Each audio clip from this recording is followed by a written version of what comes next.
Lo que estás a punto de escuchar no es ficción. Son hechos reales, registrados en documentos oficiales y testimonios que tardaron décadas en salir a la luz. Experimentos médicos que condenaron a miles, programas secretos que protegieron a criminales de guerra y proyectos de control mental que parecen sacados de una película de terror. Este es el lado más oscuro de la historia moderna. Tuskegee, Paperclip y MK Ultra. En 1932, en el condado de Macon, Alabama, el Servicio de Salud Pública de Estados Unidos inició uno de los experimentos médicos más polémicos y crueles de la historia: el estudio de sífilis no tratada en el hombre negro de Tuskegee. El objetivo oficial era observar la evolución natural de la sífilis en varones afroamericanos, sin administrar tratamiento alguno, incluso después de que la penicilina fuera reconocida como la cura eficaz. A más de 600 hombres, en su mayoría campesinos pobres, se les hizo creer que recibían atención médica gratuita por parte del gobierno. Los investigadores les prometieron revisiones, comidas calientes y un seguro de sepelio, pero nunca les informaron que eran parte de un estudio que los convertiría en sujetos de observación, no en pacientes. La selección se centró en hombres afroamericanos analfabetos o con escasos recursos, quienes confiaron en los médicos porque representaban autoridad y porque no tenían otra alternativa de atención. El engaño fue sistemático. A los participantes se les diagnosticaba con mala sangre, un término vago que en las comunidades rurales podía significar cualquier cosa, desde anemia hasta fatiga. Nunca se les reveló que padecían sífilis y mucho menos que existía un tratamiento disponible.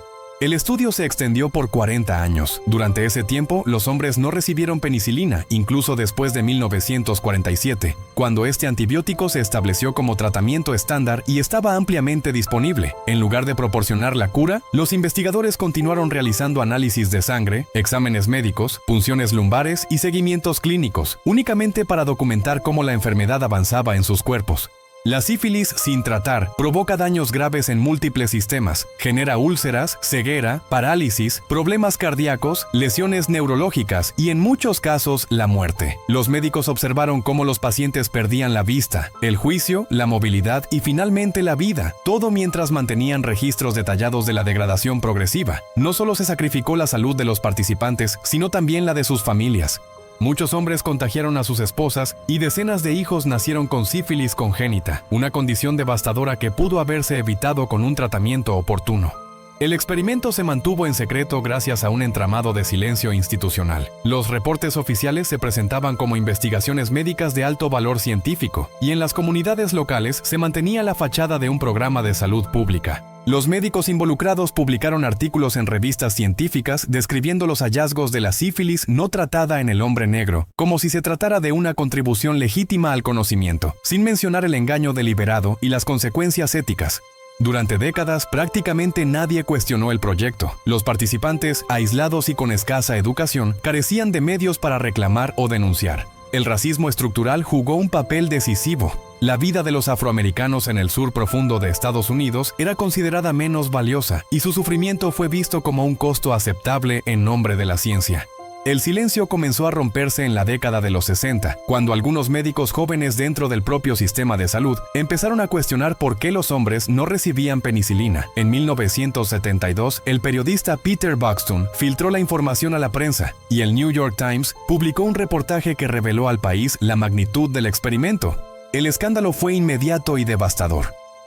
La opinión pública descubrió que, durante 40 años, el gobierno federal había engañado deliberadamente a ciudadanos inocentes, permitiendo que sufrieran y murieran para observar el progreso de una enfermedad que ya tenía cura. El estudio fue detenido de manera abrupta y se iniciaron investigaciones oficiales.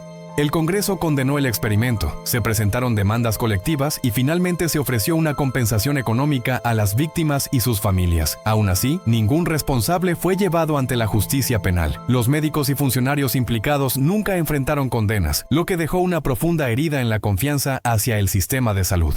Las consecuencias del caso fueron históricas. En 1974 se aprobó la Ley Nacional de Investigación, que estableció normas más estrictas para los estudios médicos y la creación de comités de ética conocidos como Institutional Review Boards, responsables de proteger a los sujetos de investigación. Además, se redactó el Informe Belmont en 1979, documento clave que definió los principios éticos de respeto, beneficencia y justicia en la investigación con seres humanos. A partir de entonces, cualquier estudio en Estados Unidos debía cumplir con requisitos estrictos de consentimiento informado y supervisión ética. Sin embargo, el daño ya estaba hecho. La desconfianza de las comunidades afroamericanas hacia el sistema médico se profundizó y, en muchos casos, perdura hasta hoy. El recuerdo de Tuskegee se convirtió en un símbolo del racismo institucional y de cómo la ciencia puede ser utilizada como herramienta de opresión cuando se deja sin control. En 1997, 65 años después del inicio del estudio y 25 años después de su revelación, el presidente Bill Clinton ofreció una disculpa pública en nombre del gobierno de Estados Unidos, en un discurso solemne en la Casa Blanca, frente a los sobrevivientes del experimento y a las familias de las víctimas. Clinton reconoció el daño irreparable causado, calificó lo sucedido como vergonzoso y prometió que nunca volvería a repetirse. Aún así, la disculpa no borró las décadas de sufrimiento ni las vidas perdidas. El experimento de Tuskegee sigue siendo una de las mayores violaciones éticas en la historia de la medicina moderna y una advertencia permanente de lo que ocurre cuando la ciencia se practica sin respeto por la dignidad humana. El legado del estudio no reside en los hallazgos médicos, pues en realidad no aportó ningún conocimiento que no se pudiera obtener de manera ética. Su verdadero legado es el recordatorio de que la investigación sin límites éticos puede convertirse en un instrumento de abuso. La historia de Tuskegee obliga a preguntarse hasta qué punto la ciencia puede ser corrompida por prejuicios, por intereses institucionales y por el desprecio hacia ciertos grupos humanos. Hoy, cuando se habla de ética médica y de derechos de los pacientes, el nombre de Tuskegee resuena como advertencia: nunca olvidar lo que ocurrió y nunca permitir que vuelva a repetirse.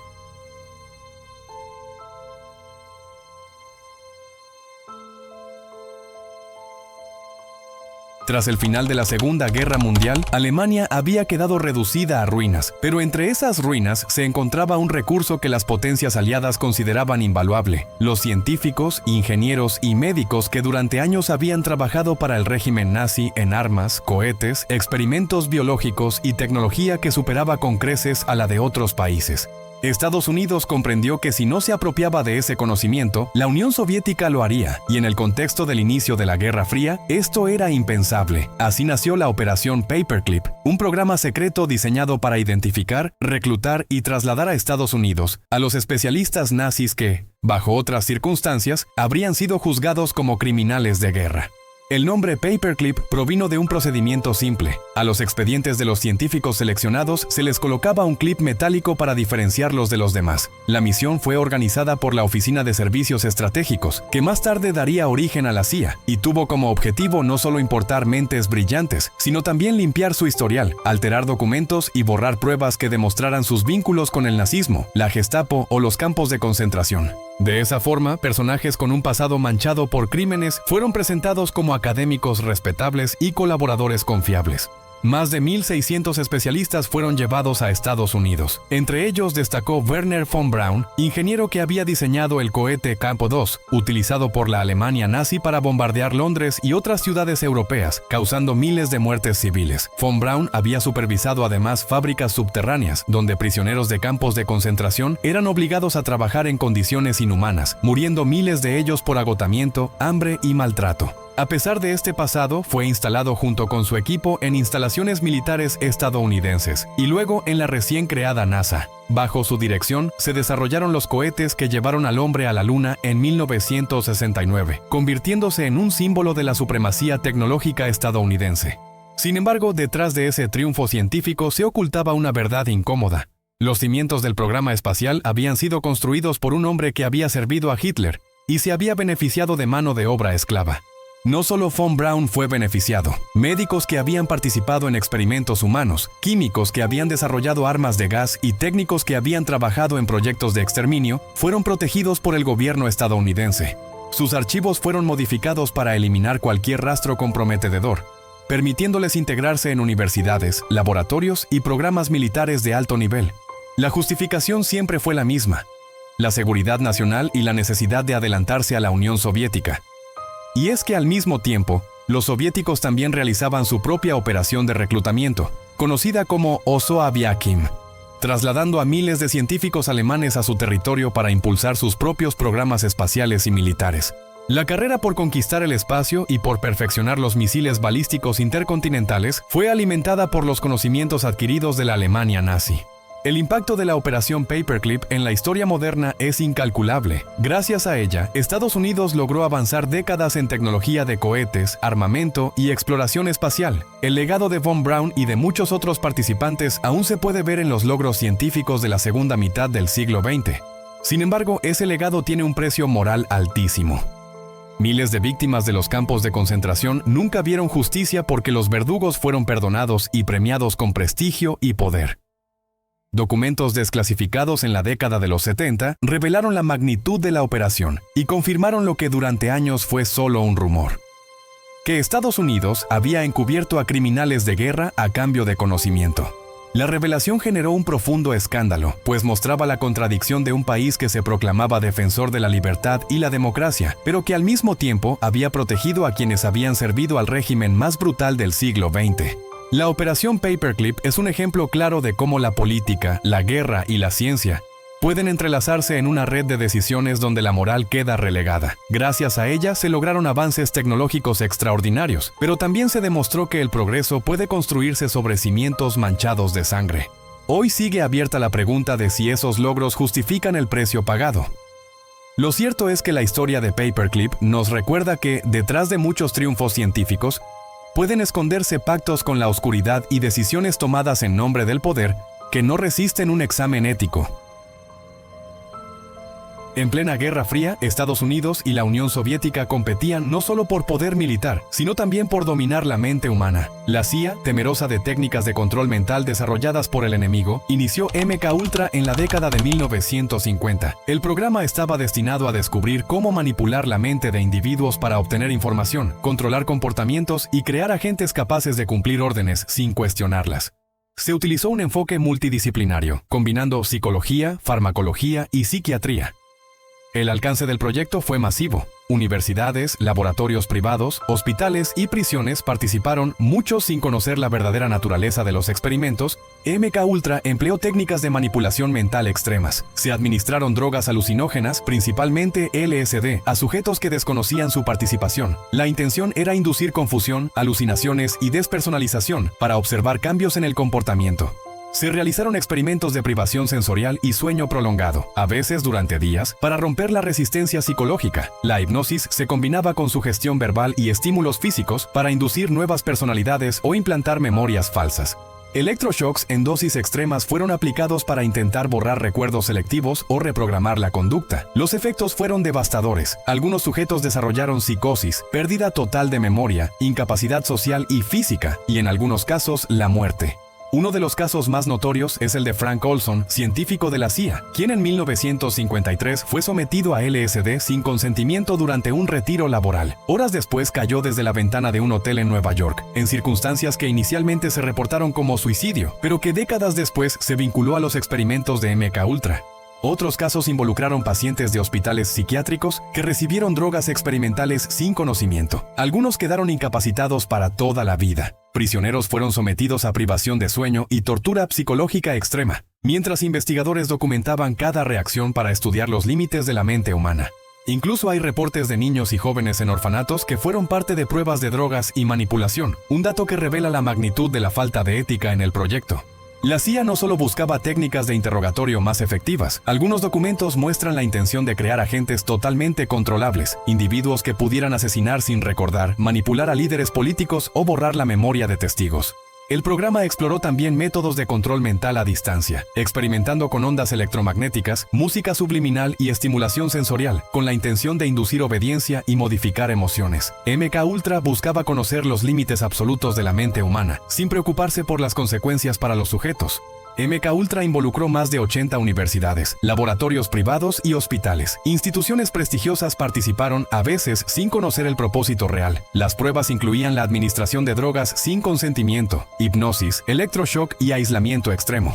Prisiones fueron usadas como laboratorios de control mental, y los prisioneros eran tratados como sujetos de prueba. La escala del programa demuestra que el experimento no era casual ni limitado, sino sistemático y planificado, con recursos gubernamentales ilimitados. Uno de los experimentos consistía en colocar a un sujeto en aislamiento total durante semanas, con sonidos constantes o luz cegadora, mientras se le administraban pequeñas dosis de LSD. Se registraban cambios en su percepción de tiempo, identidad y memoria. Otros experimentos buscaban implantar falsas memorias o inducir amnesia parcial. Documentos filtrados muestran que algunos sujetos comenzaron a actuar de manera irracional, perdiendo su sentido de la realidad. En ciertos casos, los efectos eran permanentes, dejando a las víctimas con daños psicológicos irreversibles.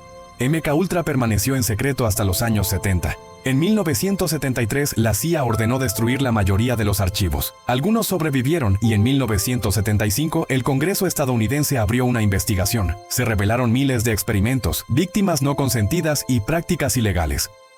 La magnitud del escándalo mostró que el gobierno había cruzado límites éticos fundamentales. Sin embargo, muchos documentos permanecen clasificados, y el verdadero alcance de MKUltra probablemente nunca se conocerá en su totalidad. Se sospecha que algunos experimentos continúan bajo nombres distintos. MKUltra cambió la percepción pública sobre la ética en investigación científica.